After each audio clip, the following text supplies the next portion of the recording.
Next chapter है हमारे पास linear programming.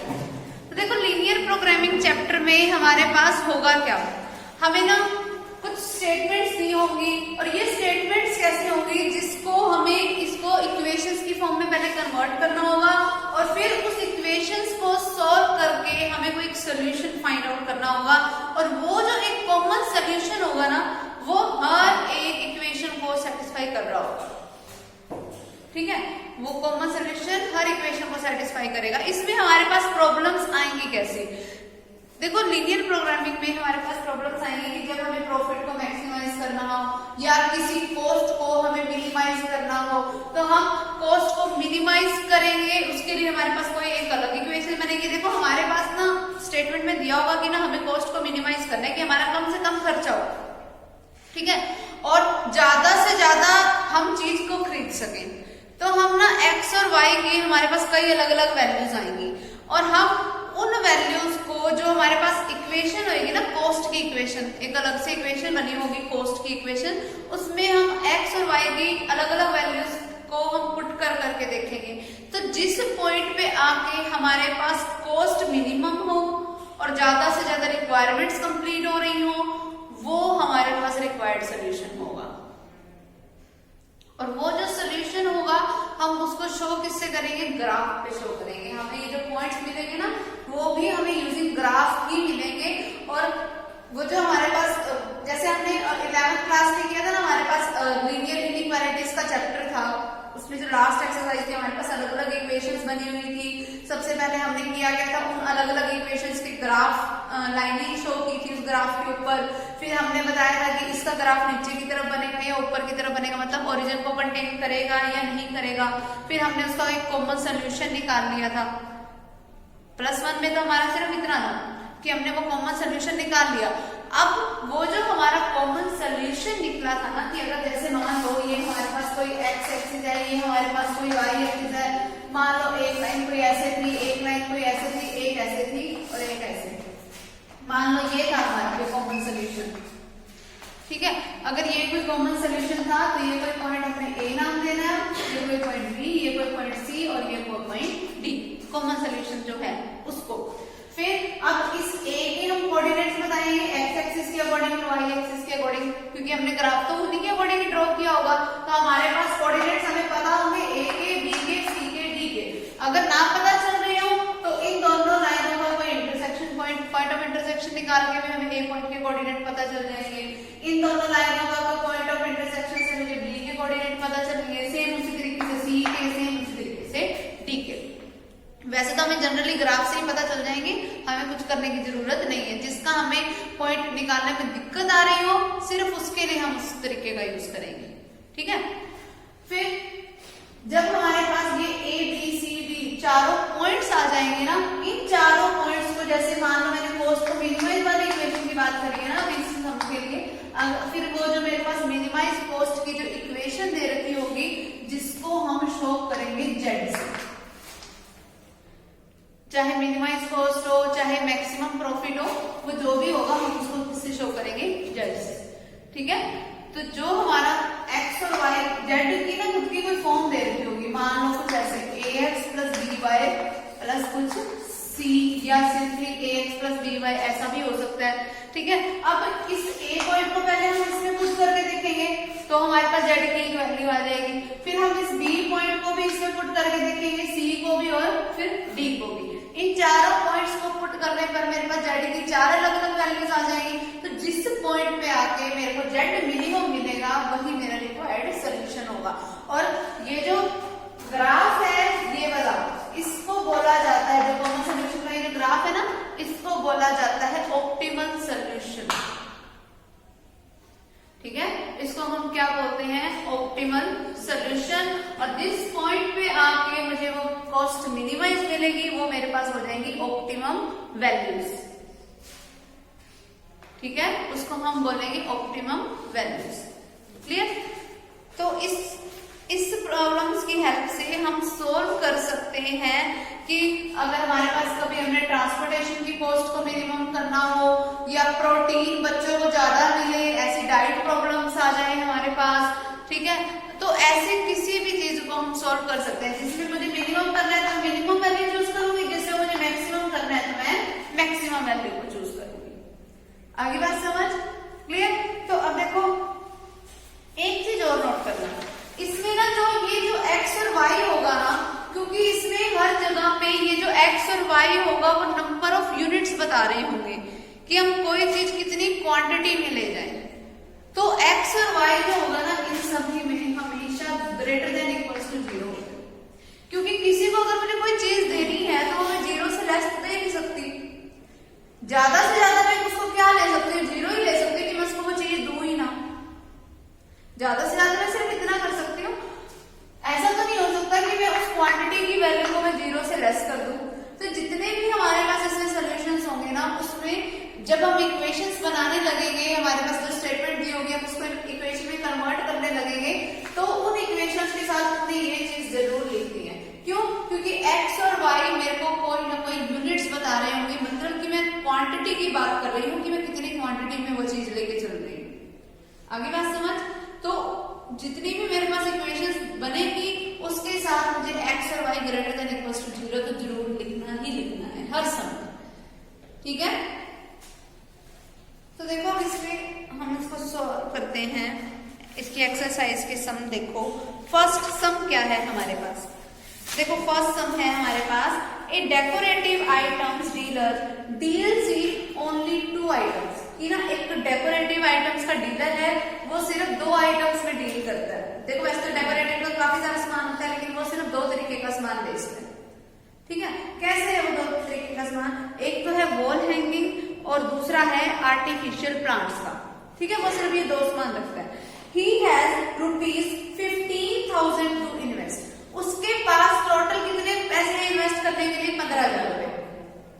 And space to store at most 80 pieces, और उसके पास ना जो जगह है ना, जो स्टोर रूम बना हुआ है उसका, उस जगह में वो ज्यादा से ज्यादा 80 पीस स्टोर कर सकता है, उससे ज्यादा नहीं, ठीक है। उसके पास जो स्पेस है उसमें सिर्फ वो 80 पीस स्टोर कर सकता है, चाहे कोई वॉल हैंगिंग का हो गया चाहे आर्टिफिशियल प्लांट का हो गया।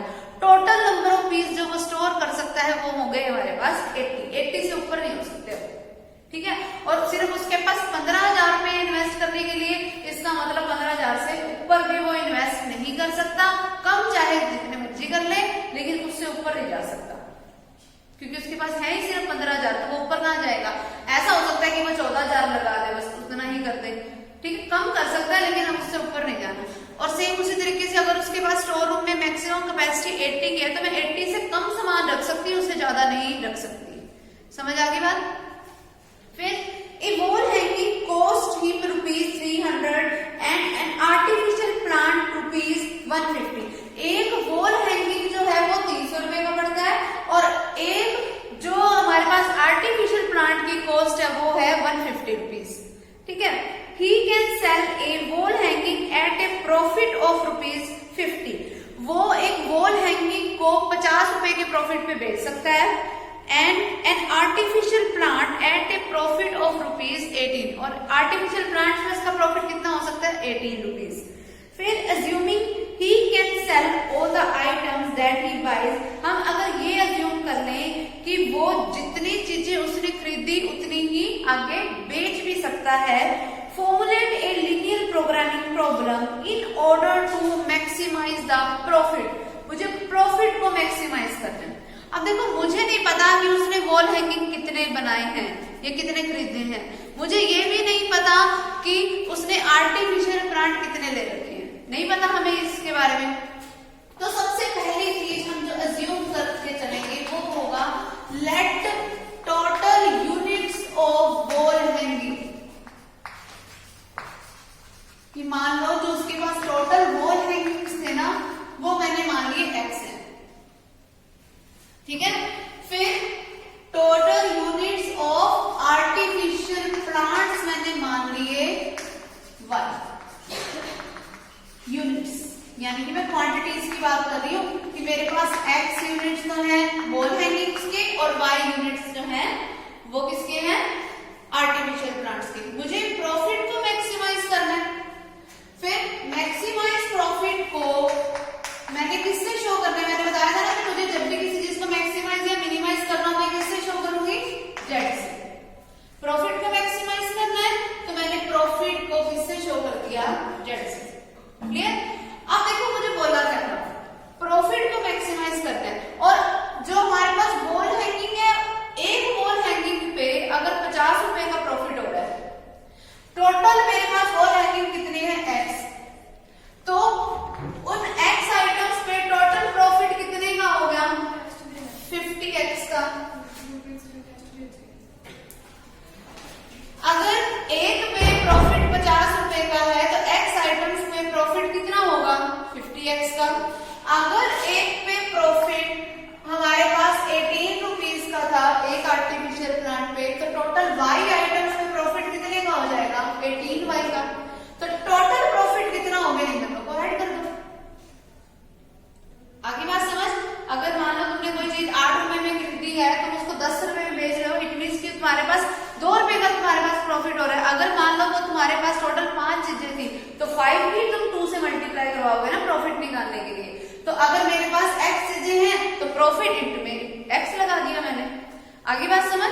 ये मेरे पास 50x प्रॉफिट किस पे हो गया, वॉल हैंगिंग्स पे, और 18y प्रॉफिट किस पे हो गया, आर्टिफिशियल प्लांट्स में, और टोटल प्रॉफिट कितना हो गया, मैंने इन दोनों के प्रॉफिट को क्या कर दिया, ऐड। आगे बात समझ? ठीक है।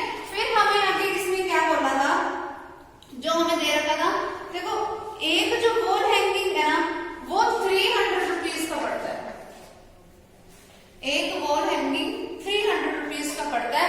अगर उसके पास टोटल x वॉल हैंगिंग है तो उसके कितने रुपए लगे, 300x इतने लगे। और अगर एक आर्टिफिशियल प्लांट उसका 150 रुपीज का पड़ता है तो y आर्टिफिशियल प्लांट्स की कितनी कॉस्ट हो गई, 150y। अब उसके पास टोटल कितने रुपए थे, 15,000 इन्वेस्ट करने के लिए। यानी कि इन दोनों की जो टोटल कॉस्ट जितना वो पे कर सकता है, इन दोनों की टोटल कॉस्ट जो है या तो वो 15,000 के इक्वल होनी चाहिए या 15,000 से छोटी होनी चाहिए, तभी वो ये सारा सामान खरीद सकेगा। अगर 15,000 से ऊपर की कॉस्ट चली गई तो खरीद नहीं सकता। तो जो भी हमारे पास इसका जो सोल्यूशन बनेगा वो 15,000 से क्या होना चाहिए, छोटा, तभी मैंने लेस का साइन इस तरफ लिया, या ज्यादा से ज्यादा वो 15,000 के बिल्कुल इक्वल बन जाए। आगे बात समझ? ये कैसे बने इक्वेशन, 15,000 से ऊपर नहीं जा सकता। अगर वो 15,000 से, अगर मुझे ये बोला होता ना कि एटलीस्ट उसने 15,000 रुपए तो इन्वेस्ट करने ही करने हैं, तो मतलब ज्यादा वो कितने भी कर सकता ना, तब मैं इसमें साइन लगा देती ग्रेटर देन इक्वल्स टू का, तब मैं इसको अपनी कॉस्ट को, इसकी जो इन्वेस्टमेंट थी उसको बढ़ा सकती थी। लेकिन उसने तो 15,000 से ऊपर लगानी ही थी, तो यहाँ पे साइन किसका लगेगा, लेस देन इक्वल्स टू का। आगे बात समझ? फिर अब हमें ये भी बोला था साथ में कि जो उसके पास स्टोर रूम है ना, उस स्टोर रूम में वो सिर्फ 80 आइटम्स रख सकता है, उससे ज्यादा नहीं रख सकता। यानी कि x और y टोटल मिला के 80 से ऊपर नहीं होने चाहिए। तो क्या होना चाहिए कि x प्लस y हमेशा किससे कम रहना चाहिए, या तो 80 के इक्वल हो जाए, 80 से कम। ठीक है, तो ये तीन इक्वेशंस तो ये बन गई। और दूसरा हम x और y क्वांटिटीज की बात कर रहे हैं, यूनिट्स की बात कर रहे हैं, तो x भी हमेशा 0 या 0 से बड़ा होना चाहिए और y भी हमेशा 0 या 0 से बड़ा होना चाहिए। तो ये हमारे पास इसकी इक्वेशंस बन गई। बस इतना ही करना था। उसने हमें बोला था फॉर्मुलेट लीनियर प्रोग्रामिंग प्रॉब्लम, तो ये हमने फॉर्मुलेट कर दिया। आगे बात समझ? ये इसका रिजल्ट हो गया। क्लियर? अब अगला समझो। एक company manufacture 2 types of screw A and B, 2 types के वो स्क्रू बना रहे हैं, ए और B. All the screw have to pass through a threading machine and a slotting machine. हर एक स्क्रू को एक थ्रेडिंग मशीन से भी पास होना पड़ता है और एक स्लॉटिंग मशीन से भी पास होना पड़ता है। मतलब उसकी सेटिंग करने के लिए, क्योंकि स्क्रू की भी शेप देनी होती है ना, तो 2 तरीके की मशीनों में इसको सेट किया जाता है, एक थ्रेडिंग मशीन है और एक स्लॉटिंग मशीन है। फिर a box of type A screw requires 2 minutes on the threading machine, कि अगर टाइप ए के स्क्रू का जो बॉक्स है ना, उसको थ्रेडिंग मशीन के बीच में 2 मिनट के लिए अगर रखना पड़ता है तो। फिर and 3 minutes on the slotting machine, और उसी टाइप ए को स्लॉटिंग मशीन में 3 मिनट के लिए रखना पड़ता है। फिर a box of type B screws requires 8 means of threading. अब टाइप बी वाले को 8 मिनट चाहिए थ्रेडिंग मशीन में और 2 मिनट चाहिए किसमें, स्लॉटिंग मशीन में। फिर इन ए वीक, एक हफ्ते में, each machine is available for 60 hours. हर एक मशीन जो है वो सिर्फ 60 घंटे के लिए अवेलेबल है। हर एक मशीन सिर्फ कितने घंटे के लिए अवेलेबल है, 60 घंटे के लिए। मतलब कि थ्रेडिंग मशीन भी सिर्फ 60 आवर्स के लिए अवेलेबल है और स्लॉटिंग मशीन भी सिर्फ 60 आवर्स के लिए अवेलेबल है। देखो वो जो बात हो रही थी वो मिनट्स की हो रही थी और ये मुझे किस में दे रखा है, आवर्स में दे रखा है। तो सबसे पहले मैं इसको आवर्स को किस में चेंज करूंगी, मिनट में। तो जो टोटल स्लॉटिंग मशीन मेरे पास अवेलेबल है, तो 1 घंटे में कितने मिनट होते हैं, 60। तो अगर 60 आवर्स मेरे पास अवेलेबल है तो 60 × 60 क्या आ गया, 3600 मिनट। यानी कि हर एक मशीन मेरे पास 3600 मिनट्स के लिए अवेलेबल है। आगे बात समझ। तो देखो फर्स्ट वाला स्क्रू के अगर मान लो कोई x यूनिट्स हैं, अगर जो A टाइप वाला स्क्रू है अगर मान लो उसके मेरे पास x यूनिट्स हैं और जो मेरे पास B टाइप का जो स्क्रू है अगर मेरे पास उसके y यूनिट्स हैं, ठीक है। तो स्लॉटिंग मशीन मेरे पास, सबसे पहले मैं चलो थ्रेडिंग की बात कर लेते हैं। सबसे पहले थ्रेडिंग की भी बोला उसने। तो देखो थ्रेडिंग मशीन अगर मेरे पास टोटल 3600 मिनट्स के लिए अवेलेबल है। देखो टाइप ए के जो स्क्रू है उसको थ्रेडिंग मशीन में लग रहे हैं 2 मिनट, दे रखा है ना। टाइप ए के स्क्रू को थ्रेडिंग मशीन में लगते हैं 2 मिनट। अगर एक बॉक्स पे 2 मिनट लगे, अगर मेरे पास x यूनिट्स ऑफ बॉक्स हो तो टोटल कितना टाइम लगेगा, 2x, ठीक है। फिर टाइप बी के स्क्रू को थ्रेडिंग मशीन में लग रहे हैं 8 मिनट। देखो थ्रेडिंग मशीन वाले में 8 मिनट लग रहे हैं टाइप बी को। अगर टाइप बी के टोटल y बॉक्स है तो टोटल टाइम कितना लगेगा, 8y। तो टोटल टाइम 8y लगेगा। और दोनों का देखो दोनों जाने तो एक ही मशीन में है, थ्रेडिंग मशीन में, तो दोनों का जो टोटल टाइम लगना चाहिए वो या तो 3600 से कम हो या उसके इक्वल हो सकता है। कम क्यों लिया मैंने, क्योंकि देखो मैक्सिमम सिर्फ मेरे पास 3600 मिनट है उस काम को करने के लिए, क्योंकि उससे ज्यादा फिर तो वो मशीन ही अवेलेबल नहीं है हमारे पास। जब मशीन ही अवेलेबल नहीं होगी तो काम ही नहीं होगा। तो जो मुझे ये काम खत्म करना है वो इससे कम टाइम में खत्म करना है, इसीलिए यहाँ पर क्या आया, लेस का साइन, ठीक है। या बिल्कुल उसी टाइम पे खत्म हो जाए तब भी काम हो जाएगा हमारा, ठीक है। इससे ऊपर नहीं जाना चाहिए। एक इक्वेशन ये बन गई हमारे पास। दूसरी इक्वेशन क्या बनेगी हमारे पास, अब स्लॉटिंग मशीन की बात कर लो। टाइप ए के लिए मेरे पास स्लॉटिंग मशीन पे टाइम लग रहा है 3 मिनट, तो 3x आ जाएगा। टाइप बी को स्लॉटिंग मशीन पे टाइम लग रहा है 2 मिनट्स, तो क्या आ गया, 2y। और ये भी मेरे को कितने टाइम के लिए अवेलेबल थी, 3600 मिनट्स के लिए। क्यों, क्योंकि मुझे दोनों मशीन के लिए टाइम 60 आवर्स का पड़ा, ठीक है। ये बन गई मेरे पास।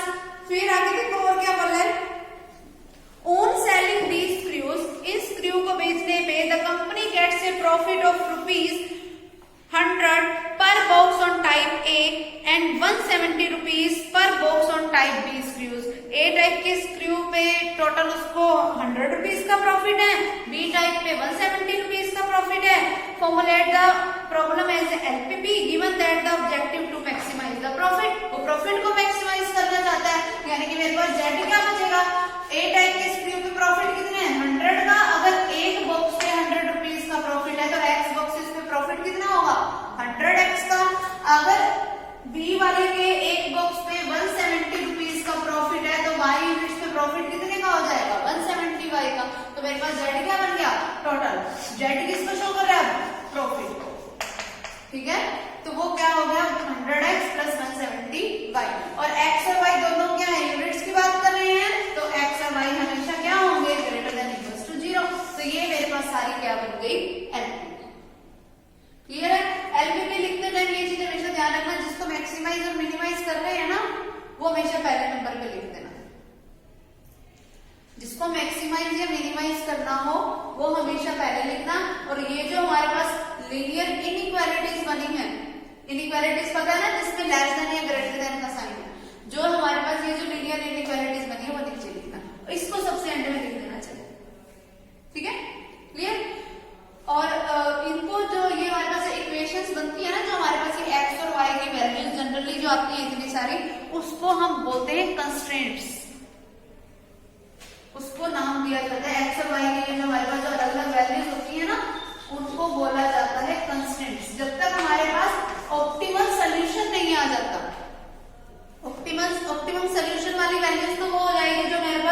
जेड में पुट करने पर जो मेरे को फाइनल रिजल्ट मिला वो एक्स वाई की वैल्यूज, ऑप्टिमम वैल्यूज तो वो हो गई।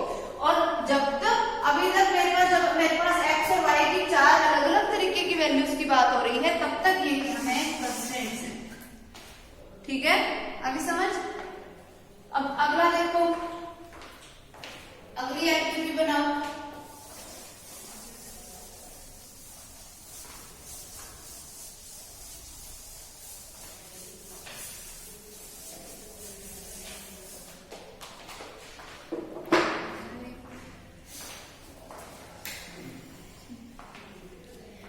देखो, a company is making 2 products A and B, 2 product बना रहे हैं। The cost of producing 1 unit of product A and 1 unit of product B is ₹60 and ₹80 respectively. As per the agreement, the company has to supply at least 200 units of product A to its regular customer. देखो, A unit के product बनाने की जो cost लग रही है वो है 60, B यूनिट के प्रोडक्ट बनाने की जो कॉस्ट लग रही है वो हो रही है 80। अब 8 यूनिट की बात हो रही है, अगर x और y यूनिट्स के मैं प्रोडक्ट बनाऊंगी तो 60x और 80y हो जाएगा। ठीक है, फिर अब एज पर द एग्रीमेंट, जो एग्रीमेंट्स होते हैं कंपनी के बीच में वो ये है कि जो कंपनी है उसको सप्लाई करने पड़ेंगे एटलीस्ट 200 यूनिट्स, कम से कम 200 यूनिट्स के बॉक्स प्रोडक्ट बी के उसको सप्लाई करने पड़ेंगे अपने रेगुलर कस्टमर्स को। कम से कम 200, एटलीस्ट बोला है, ज्यादा चाहे जितने मर्जी। अगर y मेरे पास शो कर रहा है units of product B, it means कि y की जो वैल्यू होगी ना वो 200 से तो ज्यादा होनी चाहिए, या तो बिल्कुल कम से कम उसको 200 तो सप्लाई करने हैं, ज्यादा चाहे जितने मर्जी हो, तो y की वैल्यू क्या होनी चाहिए, ग्रेटर देन इक्वल्स टू 200। आगे बात समझ। फिर आगे देखो क्या बोल रहा है, 1 unit of product A requires 1 machine hour. A product का जो 1 यूनिट है उसको 1 मशीन आवर चाहिए, whereas product B has machine hours available abundantly within the company. Total machine hours available for product A are 400 hours. 1 unit of each product A and B requires 1 labor hour each and total of 500 labor hours are available. देखो, हमारे पास जो ना total labour hours दे रखे हैं वो है 500। ठीक है, और A और B दो चाहिए, मतलब जो मजदूरों का जो काम होता है, मजदूर वाला वर्क जो है, अगर A प्रोडक्ट पे भी 1 घंटे का है, क्योंकि 1 लेबर आवर बोला ना, यानी कि A प्रोडक्ट पे भी 1 घंटे का है और B प्रोडक्ट पे भी किसका है, 1 घंटे का। तो अगर मैं x units of product A बना रही हूँ तो मैं 1 into में x लिखूंगी। अगर y units of product B बना रही हूँ तो 1 into y, मेरे पास क्या बनेगा, y। और इन दोनों का टोटल मेरे पास मिला के वो मेरे पास किससे लेस है, 500 से लेस लेबर आवर्स की अगर मैं बात करूं। ठीक है, फिर हमें करना क्या है, the company wants to minimize the cost of production by satisfying the requirements. Minimize करना है कॉस्ट ऑफ प्रोडक्शन को, कॉस्ट ऑफ प्रोडक्शन को मिनिमाइज करना है, मतलब मैं जेड को किससे शो करूंगी, कॉस्ट से शो करूंगी। कॉस्ट कैसी थी, अगर ए यूनिट में कॉस्ट लग रही है 60 रुपीज की, तो एक्स यूनिट्स में कॉस्ट लगेगी 60x, प्लस में क्या आ जाएगा, 80y। ठीक, ये चीज। और देखो इसमें जो मशीन आवर वाली लाइन पे आओ दोबारा, देखो क्या बोला था, 1 unit of product A requires 1 machine hour, whereas देखो 1 यूनिट प्रोडक्ट ए का जो 1 यूनिट है उसको मशीन आवर कितना चाहिए, 1 घंटा। फिर and product B has machine hours available abundantly within the company, मतलब कि जो प्रोडक्ट बी है ना उसके लिए जो मशीन आवर्स अवेलेबल हैं वो जितने अपने पास ए प्रोडक्ट के लिए है ना लगभग उतने ही अवेलेबल है, मतलब कंपनी सिर्फ उन दोनों को उतना ही सप्लाई कर सकती है, मतलब बराबर टाइप का सप्लाई कर सकती है, उससे ज्यादा सप्लाई वो नहीं कर सकती। ठीक है, फिर हमें क्या बोलना है, total machine hours available for product A are 400 hours, कि अगर प्रोडक्ट ए पे जो हमारे पास आवर्स अवेलेबल हैं वो कितने हैं, 400 आवर्स। देखो सिर्फ प्रोडक्ट ए के लिए मुझे वो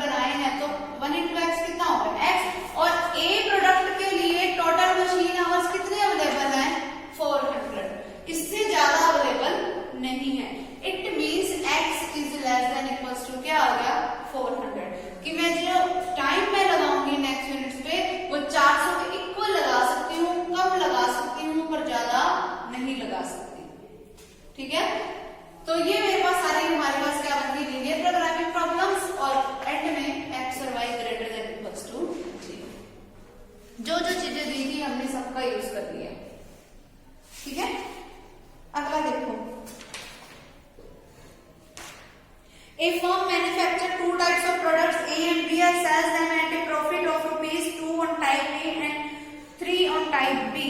Each product is processed on machines M1 and M2. Type A requires 1 minute of processing time on N1 and 2 minutes on M2. Type B requires 1 minute on M1 and 1 minute on M2. The machine M1 is available for not more than 6 hours 40 minutes. तो 6 hours 40 minutes है, तो सबसे पहले तो इसको सारा को minutes में चेंज कर लो। 6 hours 40 minutes में 6 को अगर मैं मिनट में चेंज करूंगी 6 hours को, तो 6 into 60 क्या होगा 360 और साथ में 40 मिनट और बोल रहे हैं, यानी कि मशीन फर्स्ट जो अवेलेबल है वो मेरे पास 400 मिनट्स के लिए अवेलेबल है। ठीक है, जो मशीन सेकंड है वो अवेलेबल मेरे पास कितने टाइम के लिए है 10 आवर्स के लिए, मतलब 10 into 60 means 600 मिनट्स के लिए अवेलेबल है।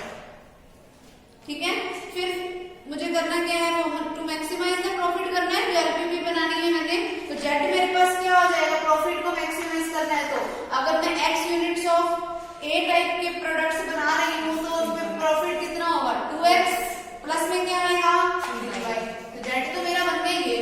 फिर जो मशीन M1 है उसमें टाइप ए को तो लग रहा है 1 मिनट और मशीन M1 पे टाइप बी को भी लग रहा है 1 मिनट।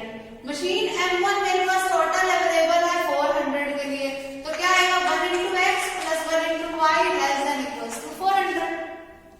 फिर अगर मशीन M2 पे टाइप A के प्रोडक्ट को लग रहे हैं 2 मिनट, तो 2 into x आ गया। फिर मशीन M2 पे टाइप B के प्रोडक्ट को क्या लग रहा है 1 मिनट लग रहा है, देख लो। फिर क्या आ गया 1 into y जो कि लेस देन इक्वल्स टू क्या आ जाएगा, मशीन M2 कितने टाइम के लिए अवेलेबल है 600।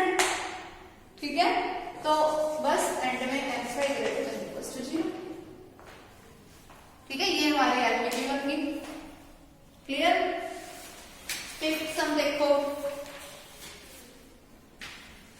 फिफ्थ सम क्या है, a firm manufactures 3 products A, B and C. The profits are ₹3, ₹2, ₹4 respectively. The firm has 2 machines and below is the required processing time in minutes for each machine on each product. हर एक machine पे हर एक product को कितना time लग रहा है वो मुझे इस टेबल में दिया हुआ है। मतलब कि मशीन M1 पे A प्रोडक्ट को 4 मिनट लग रहे हैं, मशीन M2 पे A प्रोडक्ट को 2 मिनट लग रहे हैं, ऐसे।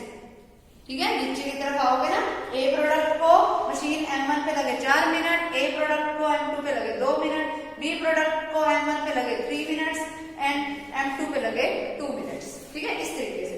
फिर machines M1 and M2 have 2000 and 2500 machine minutes respectively. अब मिनट्स में ही दे रखा है तो मुझे इसको चेंज करने की जरूरत नहीं है।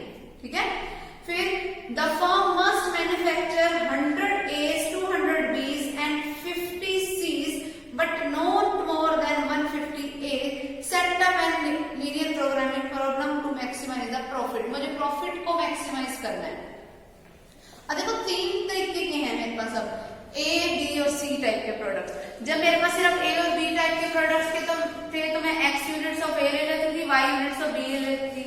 अब जब हमारे पास 3 टाइप के आ गए तो मैं x यूनिट्स ऑफ A ले लेती हूँ, y यूनिट्स ऑफ B ले लेती हूँ, z यूनिट्स ऑफ C ले लेती हूँ और जो प्रॉफिट है ना उसको मैं शो कर देती हूँ P से। तो प्रॉफिट देखो मेरे पास बना क्या, 3x plus 2y plus 4z। Profit तो सिंपली यही बन गया हमारे पास, टोटल प्रॉफिट। फिर देखो मुझे मशीन आवर्स बोले हैं, वो क्या है, देखो टोटल मशीन M1 मेरे पास अवेलेबल है 2000 मिनट्स के लिए। अब A टाइप के प्रोडक्ट को फर्स्ट मशीन पे कितना टाइम लगेगा 4x, B टाइप के प्रोडक्ट को मशीन M1 पे कितना टाइम लगेगा 3y, प्लस में क्या आएगा 5z, और इन तीनों का जो टोटल है वो लेस देन इक्वल्स टू क्या आएगा 2000। ठीक है, फिर अगली क्या बनेगी 2x plus 2y plus 4z is less than equals to 2500। यहाँ तक तो समझ आ गया। उसके बाद अब नेक्स्ट देखो हमारे पास क्या है, देखो the firm must manufacture 100 A's। जो फर्म है उसको 100 A's तो बनाने ही पड़ेंगे, यानी कि A टाइप के प्रोडक्ट के 100 यूनिट्स तो बनाने ही पड़ेंगे। ज्यादा चाहे जितने मर्जी। अगर ए टाइप के टोटल x यूनिट्स हैं तो इट मींस कि x की वैल्यू जो है ना वो ग्रेटर देन इक्वल्स टू क्या होनी चाहिए 100। आगे बात समझ। फिर उसने हमें बोला 200 रुपीज, यानी कि y की वैल्यू है वो क्या होनी चाहिए ग्रेटर देन इक्वल्स टू 200, और जो z की वैल्यू है वो क्या होनी चाहिए ग्रेटर देन इक्वल्स टू 50। ठीक है। फिर हमें बोल रहे हैं but not more than 150 is, लेकिन ये जो a की जो वैल्यू है ना, a टाइप की जो मैं प्रोडक्ट्स बना रही हूँ, इसकी वैल्यू जो है वो 150 से ज्यादा नहीं होनी चाहिए। तो अगर मैं इन दोनों को कंबाइन, ये वाले तो एज इट इज रहेंगे, इसमें कोई चेंज नहीं करना, इन दोनों को कंबाइन करके लिख दो। क्या लिखोगे, देखो 100 is less than equals to x, ऐसा लिख सकती हूँ मैं इसको, और x की value less than equals to क्या है 150। बस इसको लिखने का तरीका ये हो जाएगा साथ में। ठीक है। और साथ में एक चीज और, x y z तीनों ही क्या होंगे greater than equals to 0। Clear. इस तरीके से अब देखो ये इसके तुम अब अपने आप करना, इसके सम, इसकी इक्वेशंस अपने आप बनाना। अब तुम्हें जो मैं बता रही हूँ वो है 9th सम, जो अलग टाइप का है। वो 9th सम देखो क्या होगा।